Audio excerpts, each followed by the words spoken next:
Today, you'll learn so much more about this wonderful continent from enlightening stories, people, and ideas. Now, here is your host, Tope Fajin Basi. Okay, welcome to Impact Africa. I'm your host, Tope Fajin Basi. By the time you're listening to this and seeing the video of my guest, I will probably be in Nigeria. So this is hello from Nigeria. But before leaving for Nigeria, we had to take care of important business, and that business is the business of healthcare in Nigeria, indeed in all of Africa. And today to discuss that issue with me is Dr. Utibe Effiong, and his resume is quite impressive. I'm a little bit intimidated, but I will read it anyway. After practicing for 6 years as an internist in southern Nigeria, Dr. Utibe Effiong was inspired to look at the broader determinants of health and healthcare in the developing world. Now, as a research scientist specializing in environmental health and infectious diseases epidemiology, Utibe is working toward a future where the exploitation of the Earth's resources does not hinder the development of our societies. His work at the University of Michigan School of Public Health includes a study of heavy metal exposure and cardiovascular outcomes among electronic waste workers in Accra, Ghana. Dr. Effiong is also a writer in residence at the University of Michigan Risk Science Center and a New Voices Fellow at the Aspen Institute. With numerous publications, public speeches, and interviews, Utibe has established himself as a global health commentator. Dr. Effiong, welcome to Impact Africa. Thank you very much. Thank you for having me. It's really a pleasure to have you here, and I have to tell you, I watched your talk your TED Talk. I watched it, and I found that really fascinating. And then I also saw your story on the Aspen New Voices website as well. So maybe you want to tell my viewers who haven't learned how you got into medicine, and especially how you almost even left medicine. Well, my walk to medicine actually started quite a long time ago. I find it hard to actually put a timeline on it, but I think I was about the age of 10 when I first mentioned it to someone that I was going to be a physician. I actually made up my mind I was going to go into medicine, and then I was just about 10 years of age. Wow. But that dream almost never came true. Right after it came true, they used to say that right after I got into medical school, I literally died. I got infected with meningitis, and with that I actually went into a coma. Wow. Yep. And but as God would have it, and as science would have it, I was able to come back to life. I was in that coma for 2 weeks. I was able to come back to life, and when I did come back to life, I had lost my hearing. I could not walk, and unfortunately, I had to defer my admission, so I had to stay back from school for 1 year.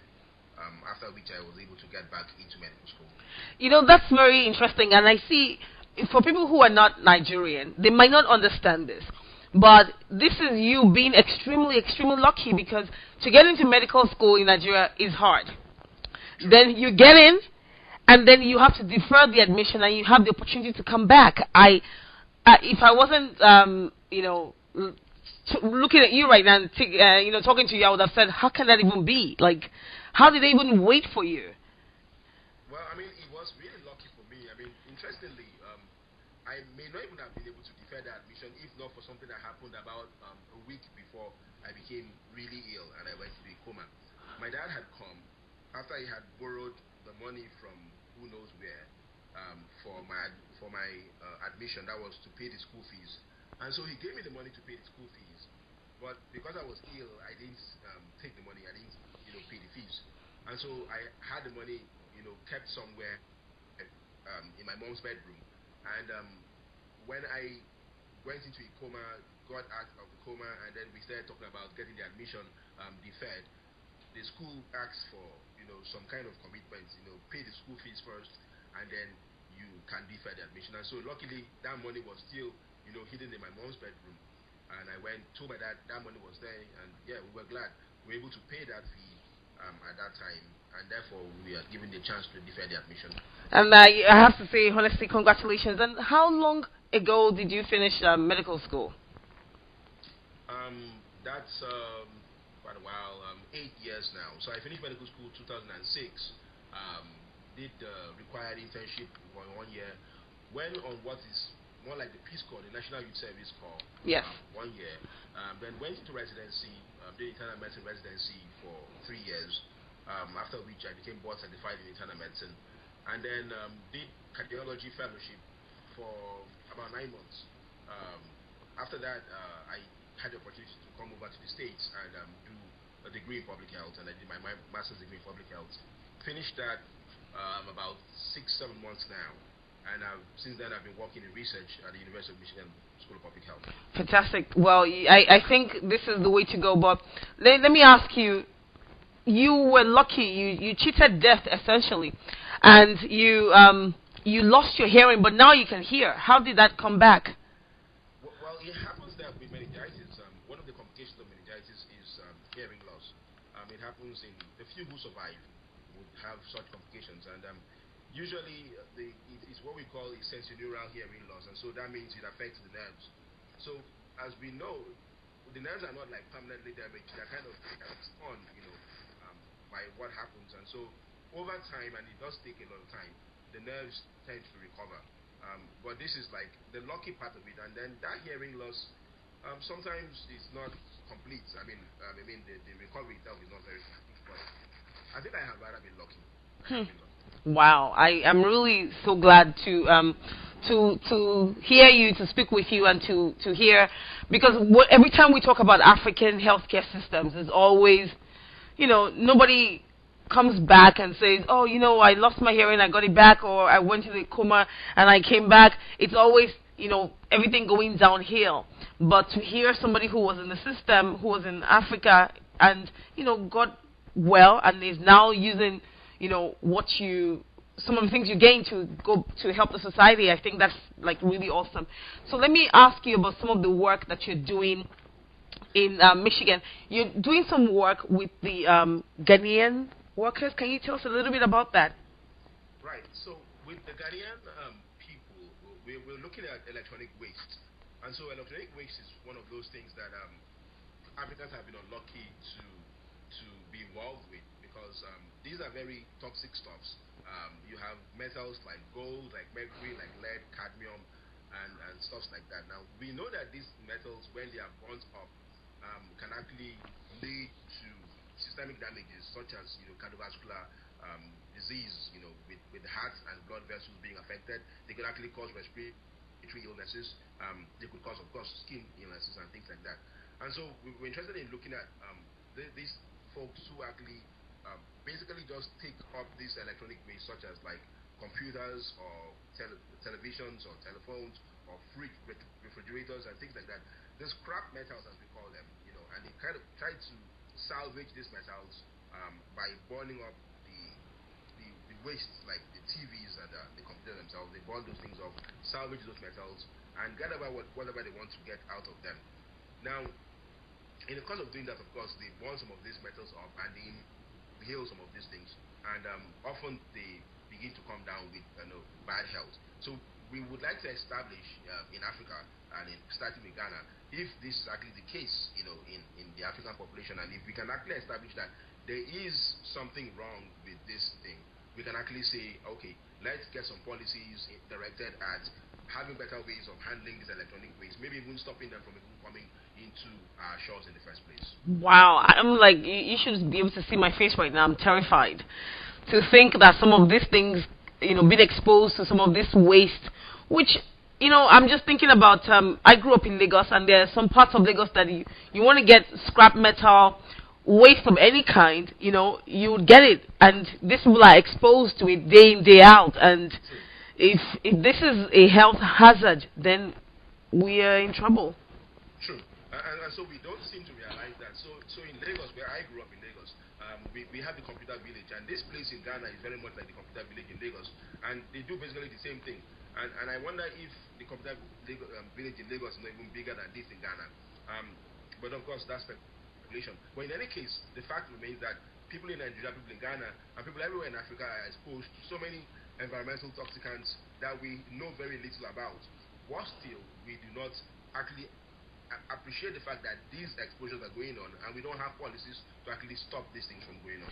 But these metals are from they're from developed countries, and how do they treat those waste materials in those countries? And can we not copy, or I don't want to say copy, but can we not, leverage on some of the learning curve that has been achieved by some of these countries? Obviously, we could, but then first we have to deal with the issues of poverty, because in the first place, the heavy metal waste actually comes down from the block world because they are sent down as second-hand, and you know how we treat second-hand materials in Africa. Because of the poverty level, many people cannot afford to buy the first brand new stuff. So ordinarily, the average guy on the street in Lagos would look to buy a second-hand TV before he thinks of actually getting a real clean new stuff. That's probably more likely to happen with computers, and these are the things that really generate most of this stuff. So if people were in that poor where they can't actually afford new stuffs, new televisions, new computers, new refrigerators and things like that, we would probably have less demand for the almost dead, computers, because the waste we're talking about here are the waste that come from computers that are almost dead, sold to Africans, and then they die in the African, and then they end up in a waste dump where they have to be salvaged, or they get salvaged by.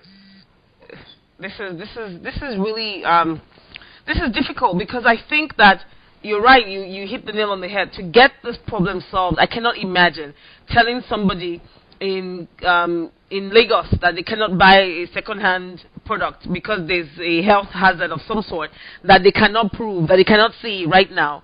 To them, it's going to be like, oh, this is my chance to afford something, and you're finally going to keep me away from even affording this basic thing. It's going to be really, really difficult. And I think the way to go about it, perhaps, is that we need to begin to innovate some more, and develop some things locally, instead of bringing in things, we call them Kumba items, second-hand things. Instead of bringing in Kumba things, perhaps we need to find a way to do this, locally as well. Before we go on the break, I want to ask you, the work that you are doing in Ghana, how close do you think you are to, getting something passed, to getting some sort of, proof?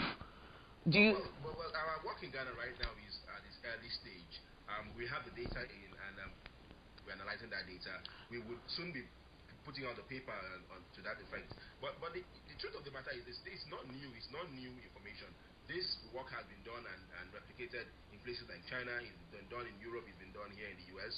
And so the information itself is not necessarily new. Of course, what we're going to bring in is to actually say, in the African population, this is what happens. Of course, if we say to policymakers that this is harmful stuff, we should do something about it, they will like, well, that you're coming with Western data. We're going to do this in Ghana and show you the results from your own people. And of course, we hope to replicate the results, whatever we see, in places like Nigeria, maybe in Kenya, in South Africa, and places like that. One thing that is obvious from what you're saying, which is just the African problem, is that the political will is always lacking. It is always lacking, and to get people to react to something must be terribly wrong, and I wonder why we have to keep doing that as Africans. Because I was in Nigeria in July when the young man from Liberia brought the Ebola outbreak to the country. And I've been to Nigeria 2 times after that, and the controls have shifted. Things have changed. If the man didn't come to appear in Nigeria with symptoms of Ebola and almost shut down the country of 170 million people, you would not get people, at the airport checking temperature right now. So I think, it's unfortunate, but it's honestly the way we react to things. To wait until people are dying, it's a shame. Yeah, it is very unfortunate, and the other work I did, I think, which I did directly in Nigeria, and unlike what I'm doing here in Michigan for Ghana, is I actually worked in Nigeria with diabetic patients, and so I spent most of the time I spent in residency. My longest rotation was in the endocrinology clinic where we took care mostly of diabetic patients. And what we find is that there is more like an epidemic of overweight and diabetes and of course hypertension going on in the country. And it really pains me that we are sitting down, we are actually sitting on the time bomb, and we don't seem to realize that fact. And I hope that after we come from the break, we can talk a little more about that. And that is a topic that is bringing tears to my eyes, because I just lost my dad 3 weeks ago. He was diabetic and he had hypertension and he didn't know.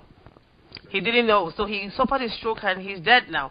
But we'll take a brief break. When we come back, we're going to talk more about, African healthcare systems and what we can do and what people like you are doing about it. Please don't go away. This is Impact Africa.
Some are dead and some are living.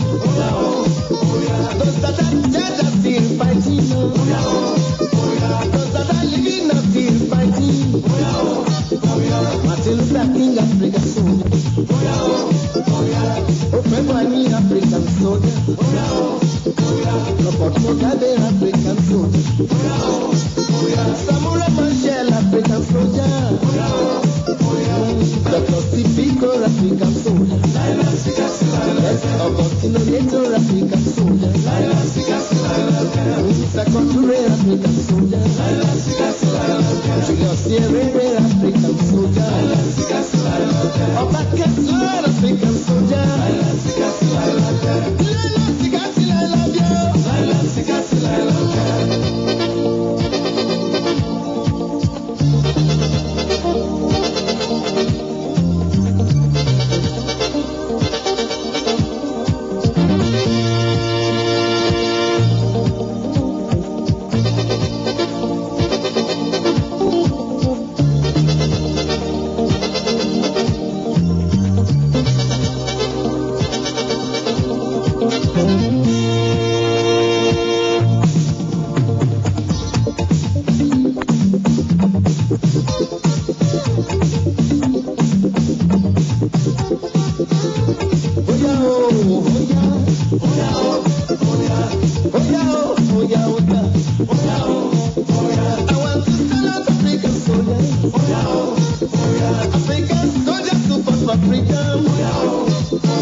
You are listening to Impact Africa. To connect with the program, please call 1-443-499-2755.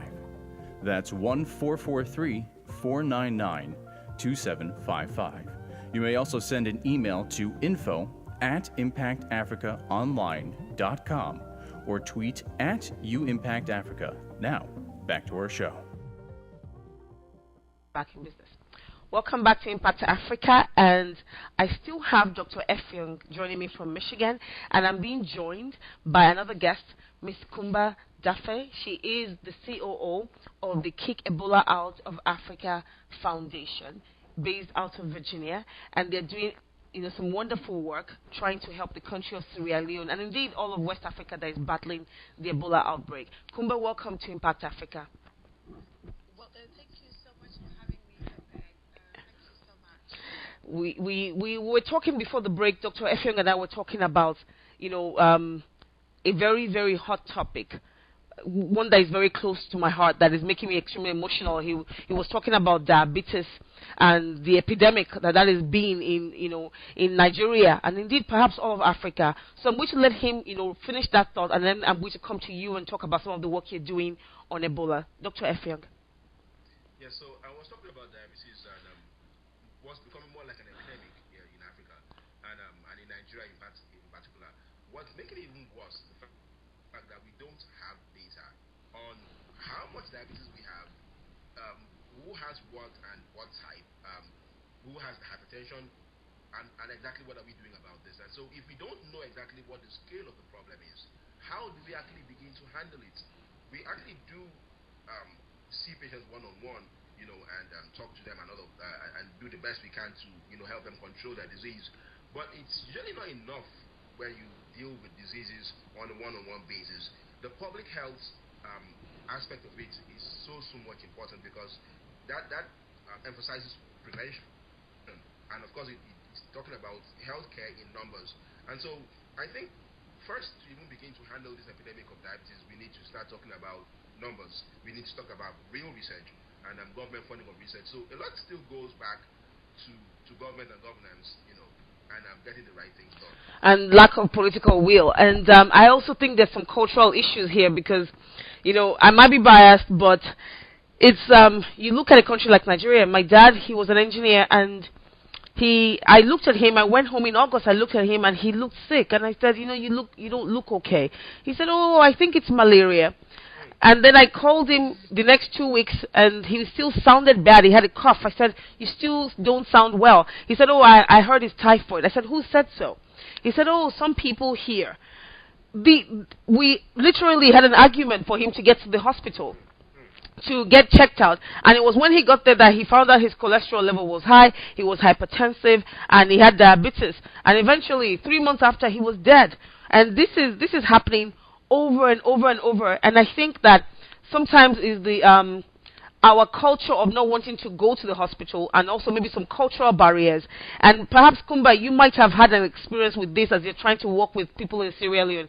Do you see some interference with culture? Actually, culture has a lot to do with some of the issues that we also are dealing with when it comes to our health. As African people, we're not very proactive about our health. Even I know people that actually live here in the United States that do not visit doctors. Hmm. For one, they don't want bad news, and they just cannot handle, because most of them feel like it's not the disease that's going to kill them. It's actually a reality, because when you are sick or you have any of these diseases, you have to be able to fight, to feel like you come from this place of wanting to fight to make it. But for us, we do not want to fight to make it. So we don't want to deal with those issues. And even I was just talking to my sister who happens to live in Dakar, in Senegal, and she was telling me that how when everybody's talking about Ebola when it was really fresh and everybody was so scared about the disease, but now it seems like it's dying down in the media, and people have become so complacent and hugging each other and holding hands and really forget. And then my sister went to this gathering and somebody was giving her a hand, and she says, "No, I'm not shaking." They said God will protect us. Oh, So these are some of the stuff that culture has to do with the way we process information, oh. and it affects us when it comes to being proactive about our health. You made such a valid point. And I say sometimes we just hide behind God not to do what we're supposed to do. You get to a country like Nigeria, and there is a service on Monday, Tuesday, Wednesday, Thursday, Friday, Saturday, Sunday, and I say everybody's just yelling at God and nobody's trying to do anything. There's no research. Imagine there's Ebola and you're telling me God will protect me if I shake your hand. No, I'm not going to shake your hand. I'm not even going to give you a hug. But these are some of the realities that I think is holding us back. And even I can relate to the point you made about being here abroad and not wanting to go to the hospital, because I went to the my OBGYN, I think it was 2005, and the doctor said, "Oh, I need you to come and do a sonogram, and because we need to check that this is not cancerous." I waited for 2 weeks before I could get the appointment to do a sonogram, and I tell you, in those 2 weeks, I developed cancer in my head. I would go online and I would Google everything and I would rehearse all the symptoms and I would just have the symptoms. And eventually I went, they said I was clear, and of course the cancer went away. But for the next 2 years, I refused to go to the hospital until I said, "What is wrong with you? Are you not educated? You need to go." And like you said, if I need to fight, I'd better give myself a fighting chance to at least do something. Yeah, and I think the fighting part is something that we just have to apply across in everything that we do, in everything. And I think when you look at the state of our health system in Africa, I was actually just at an Ebola hearing in Congress last week, a week and a half ago, and they were talking about the strive that has been made towards Ebola and improvement and everything that they're doing to really make sure that this is combated. But one of the things that in my head, I was sitting there and I was just going, all these things is really fantastic, but we have to have structures in place to make sure, because most of these, the government, they went there and they built a lot of makeshift clinics and stuff. And what I'm saying is, yes, this is very an emergency right now, but we have to really, if they really want to help Africa, I think we have to look at structural changes and policy changes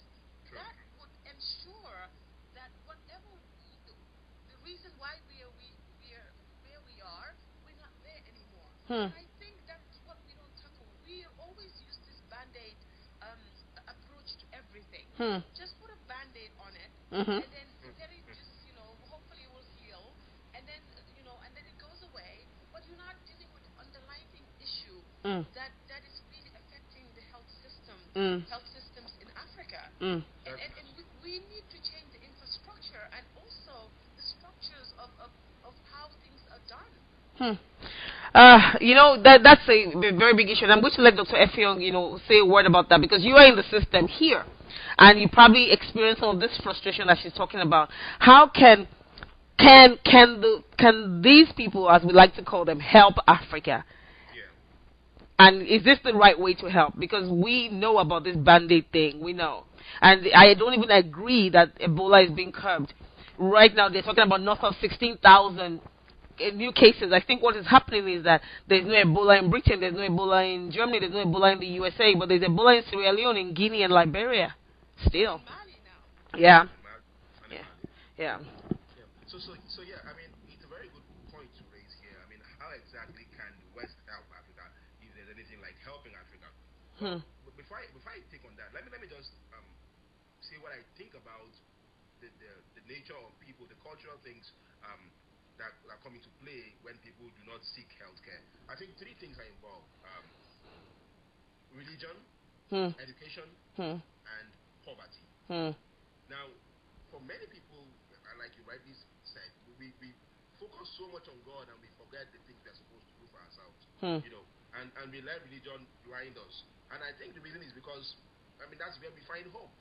And when a poor person, looks around, looks to the government, looks to his neighbors, and doesn't see, any hope, anything coming forth, he turns on to God, who he doesn't see, Hmm. but who promises to do something sometime. Hmm. And because definitely, I mean, that's the truth. So because of that need to hope, and human beings are just naturally built to hope, Hmm. and we in places where things work, we hope in government. In places where things work, maybe we hope in society. But when things don't work in any of those, we look up to God. Hmm. Now the government that we're talking about have made it even more difficult for us to actually deal with healthcare the way we should deal with them. People are not educated to realize that you definitely need to, to walk up to hospital when things like this happen. If people even realize that there are certain symptoms that may actually mean certain things, they probably would want to go to the hospital. But even when they do know, how do they get there when they don't have the money, to Hmm. make that step? In Nigeria, as you know, there is no health insurance system per se. The Hmm. national health insurance system has virtually begun to yield fruit. But how many people are really covered in that health system? Hmm. In that health insurance scheme? Very true. And so when people go to hospitals, they need to pay out of pocket. I know people that would never come to hospital except they are almost dead. I worked in Nigeria for 6 years as a physician, Hmm. and I was personally, directly, intimately involved with the healthcare system. And I realized how much money really came into play. And so, how does the West help Africa, if help at all is the word to use here? I think help is not the word because diseases, as we know, particularly infectious diseases, do not respect international boundaries. It is not an African problem. And when we begin to compartmentalize issues like this, like Ebola or malaria or whatever, or tuberculosis, it's just that's just deceiving ourselves because it's just a matter of time before these things cross boundaries and get to you. Hmm. So the point is this: if you're going to do anything, do not think of it as helping Africa. This is really helping the world. It is doing what we should do as the globe. Hmm. Now, but what then should they be doing? Rightly said, the issues of structures they cannot be overlooked. The fact is this: the things that we are doing as band-aid for now will only stand the test of this time. Beyond now, they will crumble. Yep. And when they do crumble, we will need to build others, or else we do something that makes more sense, which is to build structures that will last, that will stand the test of time. Now, what structures are we talking about? I think political structures are probably the most important thing. Hmm. Am I asking the West to sponsor coups in Africa? I'm saying the West to stop supporting corrupt governments. Hmm. That is the problem we're having. It's one of the problems we're having. Hmm. The West has for so long supported corrupt governments because of what they tend to gain. Hmm. So it's really a vicious cycle here. Hmm. The West supports the governments who support the agenda. Those governments are usually corrupt ones. The agendas they have is for themselves. It's always about getting the wealth from Africa. How do you explain that East Africa has found oil and what they can think of is selling it to the Chinese? How do you explain the fact that Ghana has found oil and all they can think about is selling it to the Americans? What are we doing to ourselves? When we begin to think of building refineries for the oils that we find in our countries, when will we begin to think about providing the oil to ourselves first and then selling the excess? Why would we have oil in Nigeria and then we have to pay for it at the same price as the Americans and even more than they are paying? And yet, the richest country as far as oil is concerned. So political structures are definitely very important. The fact that we, on our own, have to build those structures, of course. But we need to start with having systems that are fair, electoral systems that are truly fair. Yes. In Nigeria, do we actually vote? I don't know. People are trying to vote now. I'm actually, one of the reasons why I'm going to be in Nigeria when this is airing is I want to go get my voter's card because I intend to vote this next election. I intend to vote. Yeah. If we begin to choose our leaders, because people know what's right. Sometimes they will be blinded by money, but at least let's just have a system where people actually vote in the leaders they think they want. When those leaders are there, let them have the power to take them out of the government. Either by having people, do whatever it takes to impeach the government or whatever. But we need systems in place. Political power is the most. But I think change for Africa, for African health system, will begin at the top. Yes. To beat the man on the ground and ask him to make changes, I don't know how far he can go. With poverty, which can be solved by policy changes, with a lack of education, which can be solved by policy changes, with religious extremism, the type of thing that is funding Boko Haram, which can also be solved by policy changes when we actually look at the truth of the matter. I'm listening to you, doctor, and I'm just, here am I, just listening to everything you said, especially, talking about the change in the political system. But I'm just sitting here going, is that really going to happen? Because I'm just looking at how much power hungry we are, and how much there is a lack of civil education, and they want to keep it that way. And also, here am I, because I go to Africa a lot, and then I get a chance to go in the villages. I also get to know creme de la creme of African society, and there's a big disconnect. That's what and it really worries me because these people, when I go there, I'm asking myself, do they see what I see? Because I don't know if they've blocked their minds not to see the flight path of their own people.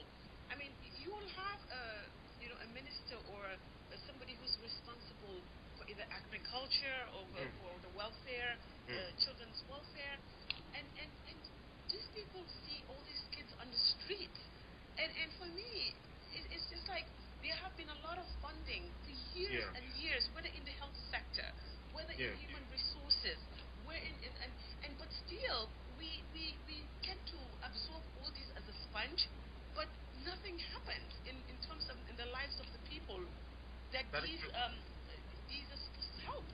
So when you talk about the change in the political system, I'm looking at people who are so power hungry, that are so used to the lifestyles that they're living, for them to give it up, I mean, it has to be a miracle. That exactly is why I talked about the West helping. So if the West is going to help, it is not supporting those corrupt governments. So as long as they keep supporting the corrupt governments, they can expect one thing: African health systems will not be strong. And you know what? Global health issues will remain the problems we have. And I think that we're going to take a break because I still have so many issues I want to discuss with both of you.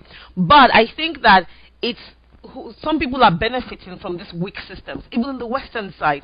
If I always say, who stands to lose if Africa gets developed? If USAID does not send all these contractors to Nigeria, to Mali, to Gambia, there's going to be unemployment. But so I think the way to look at this is, so how can we wean ourselves and wean our continent off some of this foreign aid, especially in the healthcare? So we're going to come back for one last segment because I'm really enjoying this conversation, and I have like a couple more questions to ask both of you. You're still listening to Impact Africa, and my guests are Dr. Utibe Effiong and Miss Kumba Daffeh. Please don't go away. We're back. It's Impact Africa, and I almost got carried away during the break because Dr. Effiong and Kumba, these people, they know what they're talking about. Trust me. And I want to talk about one issue. And Dr. Effiong, I want to start with you. Every time people talk about Africa and health intervention, there are only three things. Well, there used to be two things, but now there are three: malaria, HIV/AIDS, and then now, well, thank God, Ebola has come to crash the party. But there is more to African health systems than these diseases, and there is a place that we need to start from. Where is that place? Well, we need to realize the fact that much as we do have issues with infectious diseases like malaria, tuberculosis, HIV/AIDS, and of course Ebola now, that there's a lot more to deal with. We do have chronic diseases, okay, such as diabetes, like hypertension, heart disease, that also exist along with this infectious disease, which is very unfortunate because unlike the West, where infectious diseases have largely been taken care of, and they still have issues with chronic disease and with cancer, we have the infectious diseases, we have cancer, we have of course, we have diabetes, we have hypertension, and all the other things. I mean, there's anything you can mention in healthcare, we have it. I have seen most of them. The problem is this: we don't even know what we actually have in terms of research being done to actually define what the scale of the problems really are. I mentioned this earlier. That is usually the start point. Good research funding to actually say these are the problems we have in this society. These are the solutions that have worked, in places like this, and therefore let's see what we can do to apply those, solutions to those problems that we have identified. And Kumba, you are working in Sierra Leone right now, and you've done some work in the Gambia and Senegal as well. Can people like you fund research? Is it even something you can even aspire to do? Because when I hear research, I'm thinking big money, and I don't know. Is this part of the agenda for organizations like yours or no? This is, I met a lot of other African organizations at the Ebola hearing. And this is the problem across the board.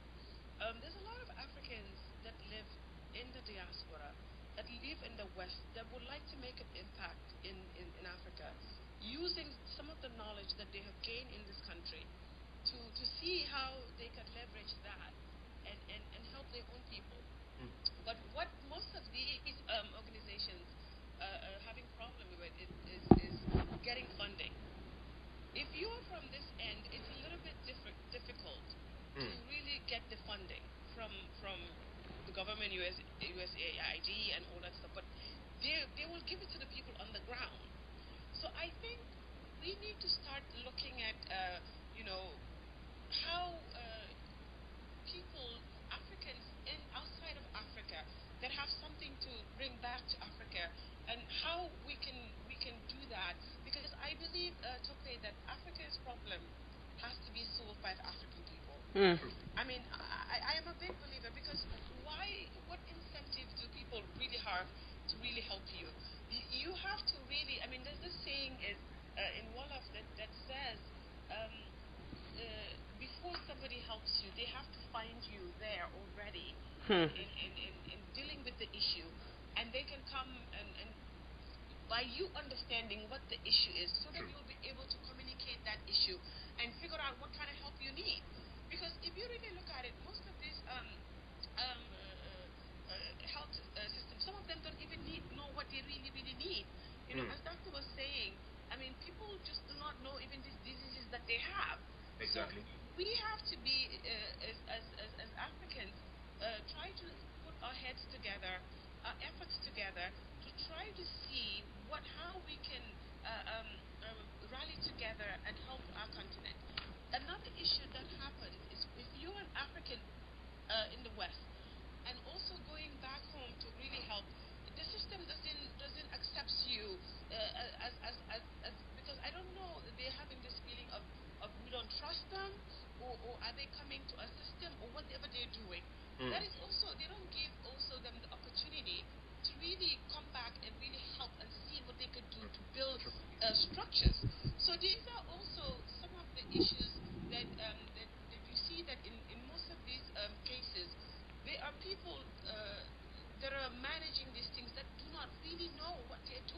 Hmm.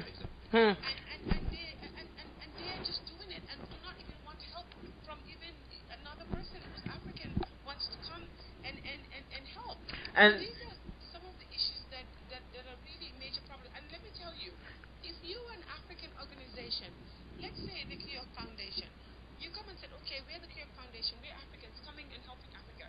The way they look at you is different from somebody Yeah. who's from another international organization, maybe Mhm. not African. They look at you differently. Mhm. We also have to really think about who we are and our capabilities and really believe in ourselves. And as Doctor was saying, if we have oil in Nigeria and you're thinking of selling that oil somewhere else, you have oil in Ghana, but you're thinking of selling it to everybody else, but the Africans. We have to start really thinking of Africa first and ourselves before anybody really respects us and give us what is due to us. But I hear both of you very well. I hear you loud and clear. You're talking about, the political will, and I just got an email from a very good friend of the show, Idris Bello. He's an Afropreneur and a global health advocate. I need to read this out to you. He said, and he's done so much work, not just in Nigeria, but in Swaziland and in some other African countries, especially with the Clinton Global Initiative. He said, it is important to realize that the state of healthcare on the continent cannot be divorced from the political realities and leadership challenges of the continent. No serious country can achieve a great state of healthcare without putting in place a solid educational system for its citizens. No serious country can achieve great healthcare when its citizens are economically traumatized while its leaders are immersed in corruption. As long as African countries continue to fail to appropriate their resources properly and depend on donor countries to build their healthcare systems, we will continue to have weak healthcare systems that will collapse when they face sustained challenges, as we have seen with Ebola in Liberia and Sierra Leone. The current situation where most African ministries of health are merely project offices for donor organizations and such only dance to the tunes provided by donors, even when those tunes are out of step with the country's priorities, is not sustainable. Until macroeconomic growth makes real impact in the lives of Africa's poor and the healthcare workers at the front line are empowered with education and tools, until we ensure that the availability of reliable statistics for planning and building institutional and human resource capacity, until we establish genuine partnerships for development, there will be no progress. And all our efforts will be akin to running a marathon on a treadmill. All motion and no movement. Lastly, if there's one lesson we have all learned from the current Ebola epidemic, it is that the world is only as safe as the weakest link in the global public health chain. And hence, it is important that Africa's friends and partners strengthen the weak health systems in West Africa, thus leading to better global health overall. Oh my goodness. Yes, oh my God.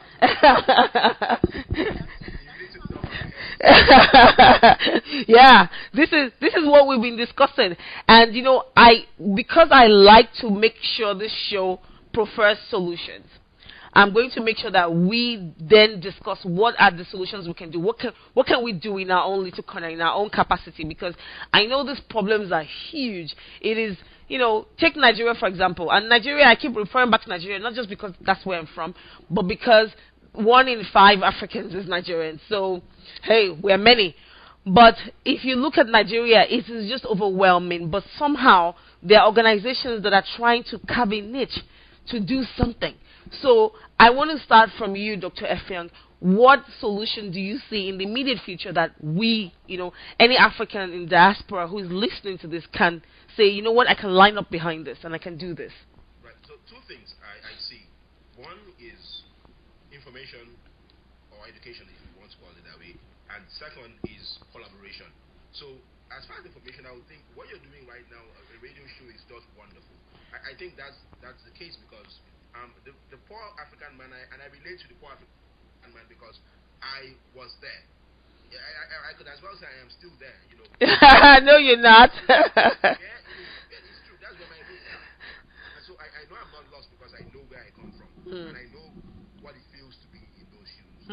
So the poor African man, the poor Nigerian man, is more likely to listen to a radio, is more likely to own a radio in the villages than to own a television. I mean, a radio he can power with his battery. A television he would need to have electricity, which is almost never there. And so having a radio show that actually talks to the people in the language they understand and tells them about their health, and the importance of, using hospitals, and they generally teaches them what they need to know about their health and what they can do for themselves, can be very, very important. In fact, you can almost not do anything much more than that, in terms of educating people and getting them to be aware of the truth.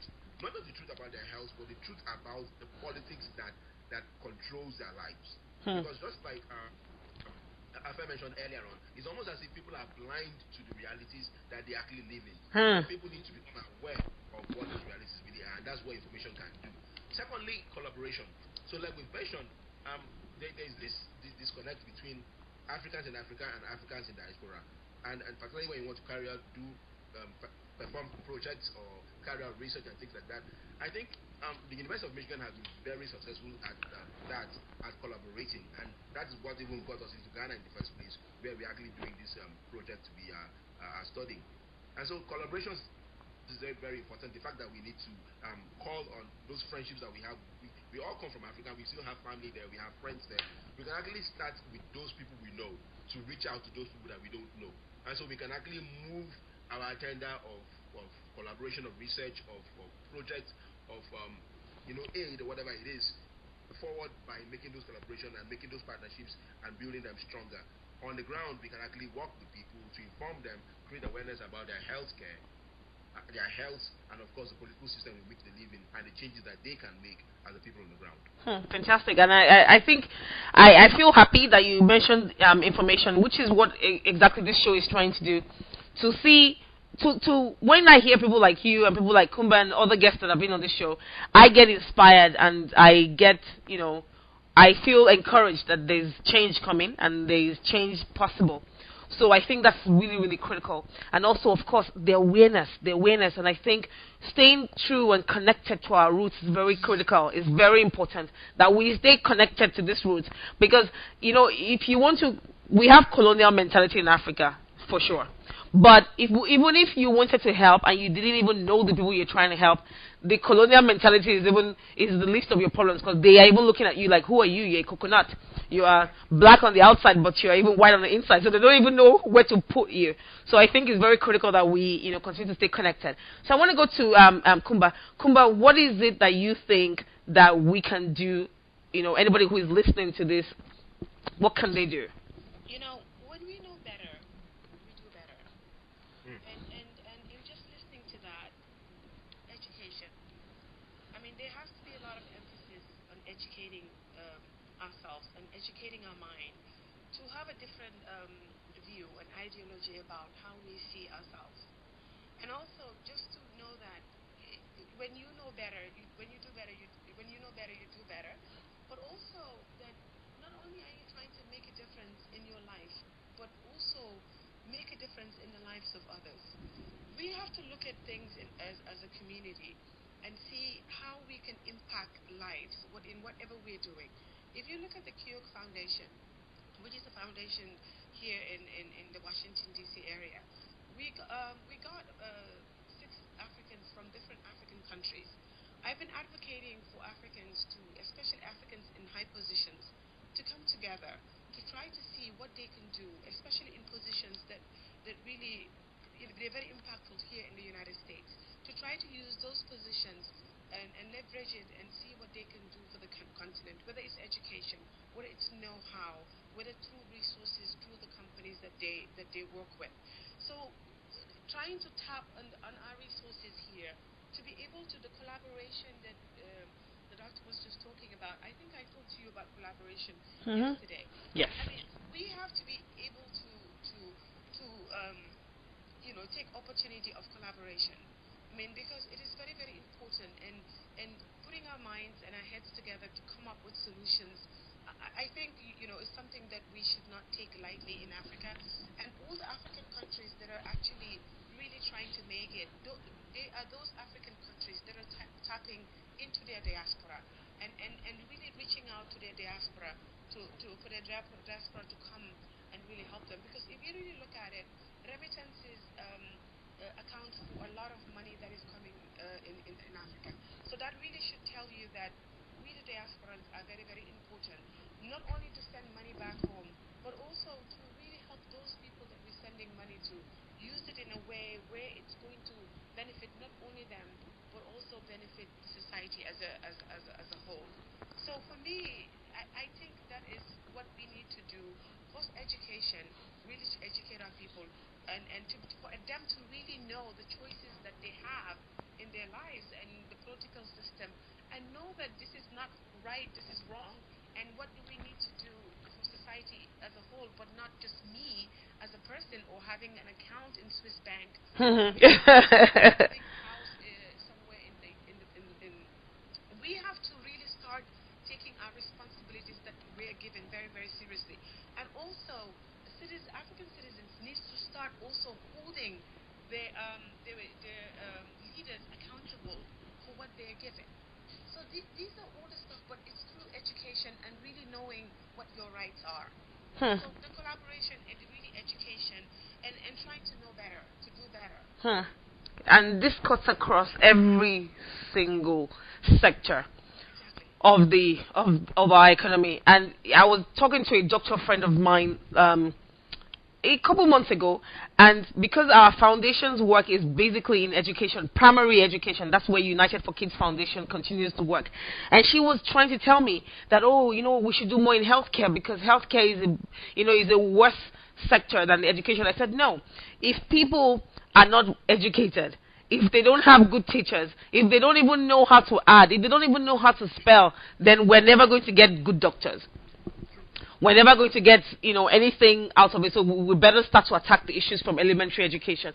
So it's complicated, but I'm glad that we have people who are doing something.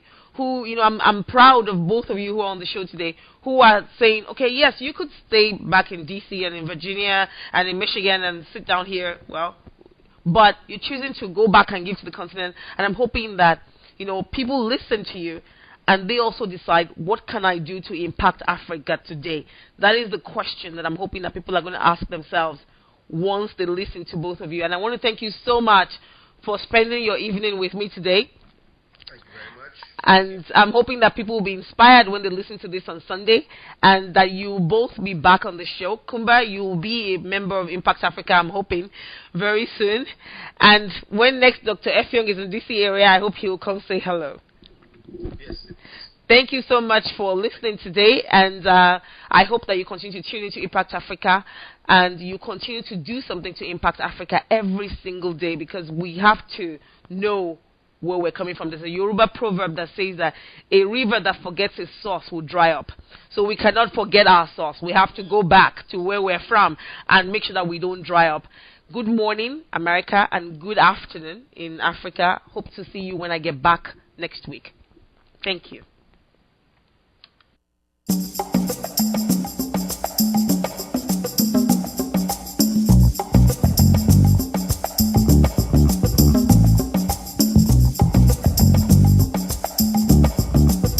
In Africa,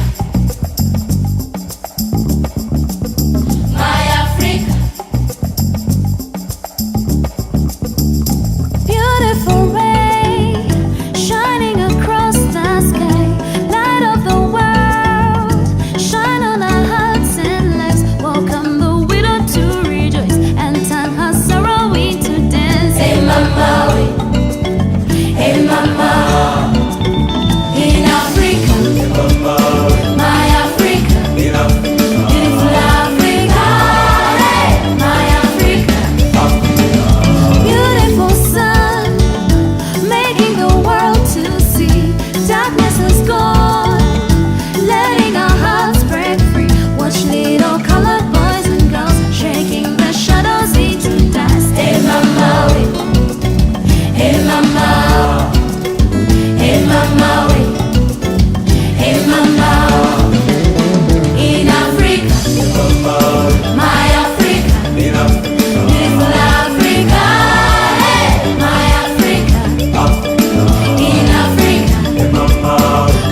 Africa as beautiful because of Jesus.